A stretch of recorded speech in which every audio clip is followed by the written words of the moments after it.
Hello my dear student, কেমন আছো তোমরা সবাই? আশা করি তোমরা খোঁজ পেয়েই গেছো, নিটের রেজাল্ট বেরিয়েছে।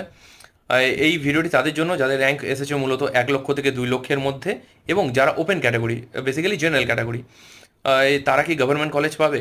না, অবশ্যই তারা গভর্নমেন্ট কলেজ পাবে না 1 লক্ষ থেকে 2 লক্ষ র্যাঙ্কের মধ্যে। ইনফ্যাক্ট সেমি গভর্নমেন্ট পাওয়ারও চান্সেসও খুব কম, নেই বললেই চলে। কিন্তু যাদের ধরো কোটা আছে, বেসিক্যালি কী quota, defence quota and freedom fighter quota, তাদের বাড়ির ছেলেমেয়েরা একটা সুযোগ পেলেও পেতে পারো গভর্নমেন্ট কলেজে। কিন্তু এটা স্টেট ওয়াইজ ভ্যারি করছে, অবশ্যই একটু খেয়াল রেখো। আর এই র্যাঙ্কের মধ্যে আয়ুষ অথবা বিডিএস পেতে পারো, কিন্তু র্যাঙ্কটা 1.5 লক্ষ হলে খুব ভালো হয়। আর যারা প্রাইভেট কলেজে পড়বো ভাবছো, 70 থেকে 75 লক্ষ টাকার বাজেট নিয়ে চলো, সেটা নিয়ে কোনো সন্দেহ নেই। আর কাউন্সিলিং সংক্রান্ত যদি তোমাদের কোনো রকম হেল্প লাগে, নিচে দাও ফোন নাম্বারে কন্ট্যাক্ট করো। আর আমাদের ডেসক্রিপশন বক্সে হোয়াটসঅ্যাপ গ্রুপের লিঙ্ক আছে, ওটাতে জয়েন করতে ভুলো না। আর এইভাবেই আইনেট গুরুর পাশে থেকো, আইনেট গুরুকে সাবস্ক্রাইব করে দাও অ্যান্ড বন্ধুদের মাঝে শেয়ার করে দাও। Have a good day.